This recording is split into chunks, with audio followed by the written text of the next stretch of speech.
Então vamos lá, gente. Eu sou o Rafael, eu trabalho na Americanas, como o Jeff falou aí, o maior vendedor de chocolate que está tendo. A gente ganhou um prêmio da Nestlé aí uma vez que a gente vendeu o Kit Kat. Todo mundo comprou, né? Era tipo 5 Kit Kats por R$10, uma parada assim. Aí a Nestlé foi lá levar um prêmio que a gente foi o maior vendedor de Kit Kat do mundo. Eu trabalho há bastante tempo já no mercado. Mentira. Mas eu trabalho com o Go. A gente estava conversando ali no início do evento, tentando lembrar qual que era a versão que a gente começou a mexer com o Go. E aí eu estou aí desde o 1.8. Já vai fazer 5 anos que eu trabalho exclusivamente com Go. E eu já trabalhei como back-end e atualmente eu trabalho como engenheiro de plataforma. E eu sou formado em computação na UFMG. E foi lá que eu vi Go pela primeira vez. A gente vê quem fez laboratório de linguagem de programação lá tem Go. É muito doido. E eu vou falar sobre Go no universo DevOps. Então, eu vou explicar um pouquinho o que é o universo de DevOps, porque para ser bem introdutório mesmo, eu vou falar bem rapidinho, mas eu vou dar um overview sobre o que é DevOps, alguns exemplos de algumas coisas que são escritas em Go no universo de DevOps, quais são as vantagens que eu vejo e que muitas pessoas usam para escolher Go no universo de DevOps.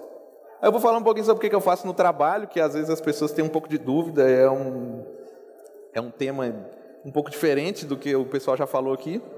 E eu vou falar sobre plataformas de desenvolvimento internas. Então, para começar, o que é DevOps? Para falar sobre isso, eu vou falar um pouquinho sobre o fluxo de trabalho, de dev.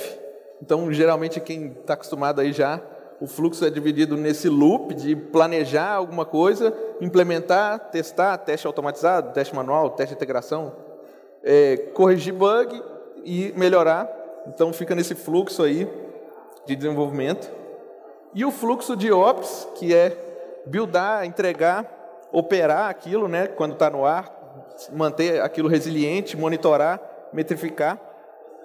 Então, o que é o DevOps, né? Em alguns lugares, as empresas, muitas vezes, não têm uma cultura de DevOps tão forte.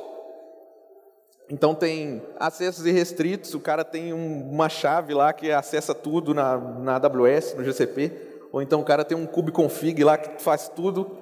Ele tem falta de padronização, então tem vários times, cada um fazendo uma coisa de um jeito, uma stack diferente de outro time. Então, um dev que vai trocar de time, ele fica completamente perdido.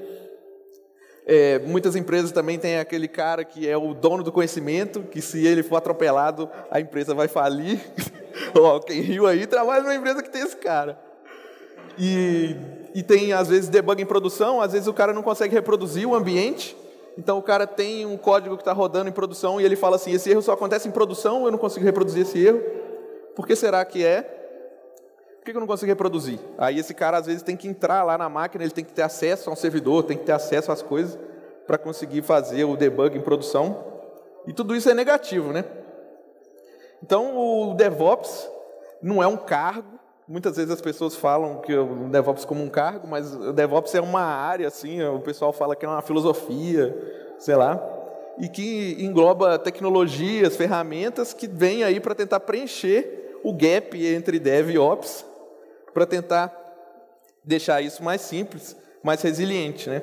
Então, para tentar facilitar o processo de desenvolvimento, para tentar padronizar o cara que vai ficar perdido quando ele trocar de time, e às vezes ele não vai ficar mais tão perdido, tentar transformar os ambientes replicáveis, então o cara vai conseguir reproduzir os erros na máquina dele, sem precisar entrar no servidor de produção, mais segurança e tudo mais.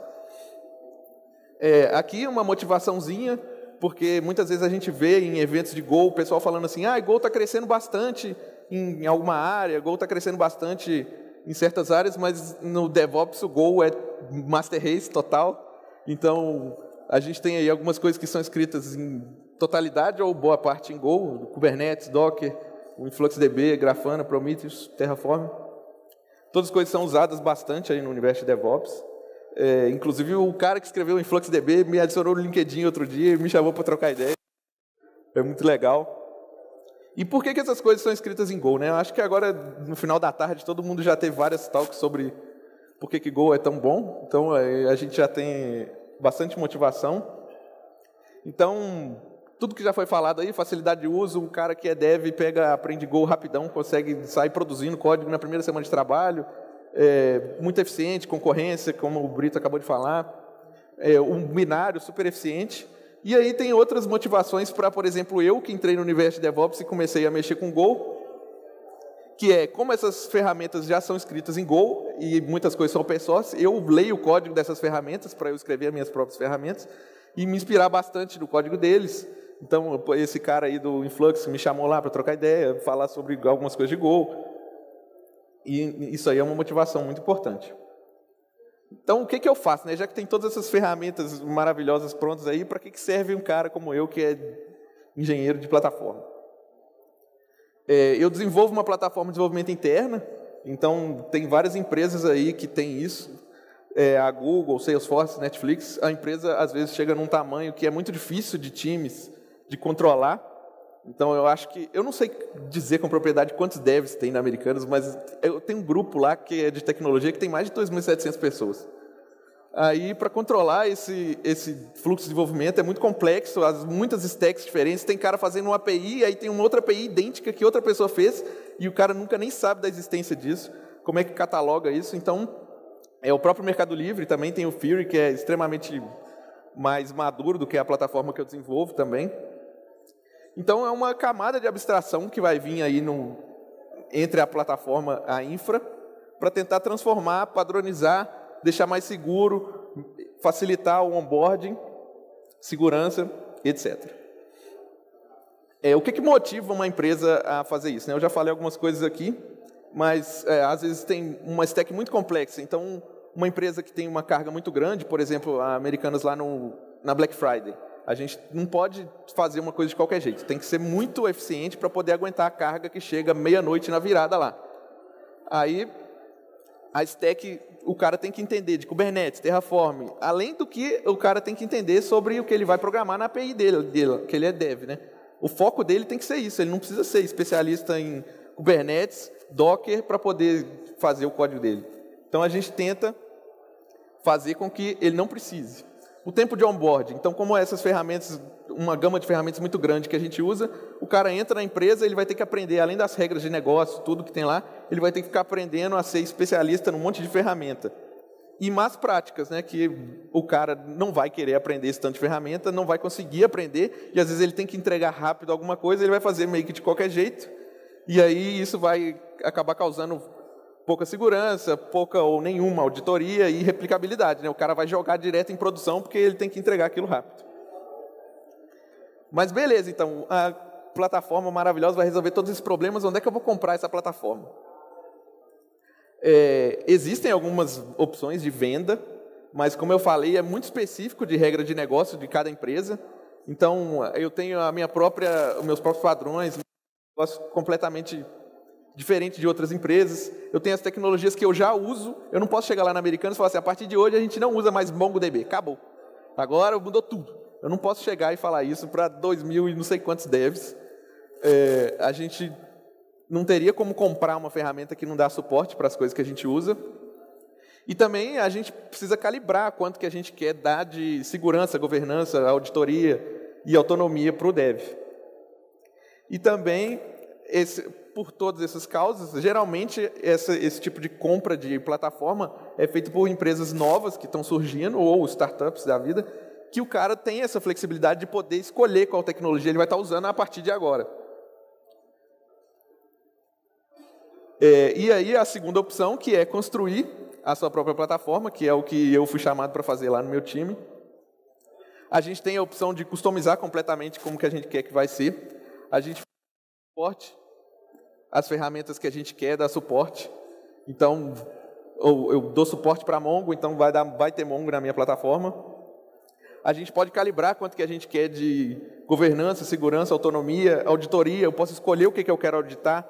Então, num caso de um incidente de segurança, eu consigo ter tudo auditado, de todas as operações que foram feitas que eu quis mapear, com quais campos eu quis mapear, que foi salvo. E qualquer empresa pode construir sua própria plataforma, porque você não precisa ter a plataforma mais complexa, você não precisa fazer um Fury igual o Mercado Livre, gigante, para fazer uma bala de canhão para uma empresa que, às vezes, não precisa disso. Você pode construir uma coisa bem mais simples, às vezes, para uma empresa menor, para um fluxo de trabalho diferente, né? O que aconteceu hoje, né? A minha plataforma entrou no ar ano passado, a gente tinha acabado de sair de um incidente de segurança, e aí era crucial a gente entrar no ar, porque o ganho de segurança era muito absurdo. E padronização também foi um momento em que a Americanas estava virando a fusão de Americanas B2W Digital, o mundo físico com o mundo digital. E muitos times tendo que mudar de stack, então a galera do físico vindo de uma stack completamente diferente da galera do digital da B2W, que é uma stack bem mais recente. O cara tinha um tempo de onboard para ele aprender tudo, Kubernetes, Docker, e o cara tinha que migrar as coisas dele ainda. Então, a gente veio nesse momento, vários devs acharam que foi tudo muito mais simples, eu vou dar alguns exemplinhos, e muito mais visibilidade, governança, e a gente tem também, junto com a plataforma, a gente fez uma comunidade dentro da empresa, então a gente tem meetups internos, e os caras mandam coisas lá, o código, a gente deixa tudo aberto para todo mundo poder ver o código open source para dentro da empresa, e o pessoal interage, tira dúvida, e vira bem mais orgânico, né, o fluxo. E o Go, onde é que entra o Go na minha stack? Primeiro, eu tenho uma ferramenta de linha de comando que o pessoal usa para fazer login, para fazer... Quem usa Kubernetes já viu o kubectl da vida. Eu tenho uma ferramenta semelhante, então o cara faz um login, ele já vem com as autorizações que ele tem, o acesso que ele tem. Eu escrevi essa ferramenta. A gente usa o Cobra, que é muito legal. Eu usei o Cobra por causa do kubectl, para facilitar quem já estava acostumado com o fluxo do kubectl a migrar. E aí eu deixei uma segunda alternativa ali, que é muito boa também. E outra coisa que eu uso, que é muito legal, que é o Go Releaser também, que ele facilita na entrega da minha CLI, eu entrego ela, ele faz o build, e aí ele manda mensagem no grupo, e ele manda ARM, AMD, 64, 32, Windows, ele builda todos, e entrega para poder baixar, e ele lança uma página de release, fica muito legal, dá para customizar bastante. Outra coisa que eu uso é operators de Kubernetes. Então, como o Kubernetes é escrito em Go, e a gente tem esse operator SDK, é uma ferramenta para você poder estender o Kubernetes. Aí você pode estender a API do Kubernetes. Então, vou dar uns exemplos de coisas que eu fiz para explicar. O cara que vai fazer um deploy no Kubernetes, muitas vezes ele precisa saber o que é um deployment, um ingress, ou ele precisa entender alguma coisa de load balancer, vai ter que entender de service. E aí ele tem que escrever um monte de manifesto YAML lá, e às vezes o cara não sabe, aquele tanto de campo, vai ficar copiando e escrevendo outro. Uma coisa que a gente fez lá, o meu time tem um tipo novo no Kubernetes que chama Application, e aí o cara escreve em qual URL ele quer expor aquela aplicação, ele coloca qual imagem Docker ele quer que tenha, quanto recurso ele quer que tenha, aí é um manifesto bem pequeno, que na hora que ele cair dentro do Kubernetes, o meu operator vai tratar aquilo e vai criar os tipos que eu quero. Então, ele vai criar lá o service, o ingress, o load balancer, e o cara não precisa entender de todos esses tipos. Por baixo dos panos, o cara nem sabe o que está acontecendo. Ele só sabe que existe um application dele que está exposto numa URL esperta. Outro fluxo interessante é o de secrets. Então, a gente tem uma integração com o Vault lá. O cara cria uma senha de banco e ele escolhe para qual variável de ambiente ele vai expor ela. E quando ele cria isso, é aplicado um tipo lá, meu, que chama External Secrets lá. Tem um outro operator que não é meu. E aí eu vou aplicar nesse outro operator. Esse segredo ele vai puxar do meu Vault e vai injetar dentro do container do cara na variável de ambiente que ele quis. Então isso é bem mais seguro. O cara não tem acesso na máquina dele ao tipo de secrets do Kubernetes. Ele não tem acesso ao tipo de deployment, ingress. Ele não tem acesso a nada disso. E ele nem precisa, porque é bem mais simples do jeito que é. Então, é um ganho muito legal. Outra coisa que é muito interessante também, que eu faço, é documentação. Então, eu sou fã de fazer tudo automaticamente, porque eu sou preguiçoso. E a motivação do dev é a preguiça, porque quanto mais eu fizer coisa automática, mais tempo eu tenho de cafezinho. Aí a gente usa ferramentas de geração de código, de documentação. A gente tem o Hugo, que é muito legal para gerar site estático. Então, você escreve arquivo Markdown lá e ele vai gerar um site bonitão, como se você soubesse alguma coisa de HTML, CSS. E outras gerações, então o próprio Cobra, ele tem uma geração automática que gera Markdown da CLI, então ele gera aquele help, quando você dá um help no comando lá, ele escreve uma coisa bonitinha naquele negócio que dá para expor num site também. Então a documentação é muito legal. E além disso, tudo que o pessoal já falou, e eu tenho teste unitário, que eu acho que é uma grande força do Go, é a coisa de teste. Teste unitário, eu tenho teste end-to-end para a maioria das minhas APIs, então a gente sobe tudo, o Go tem ferramentas legais para subir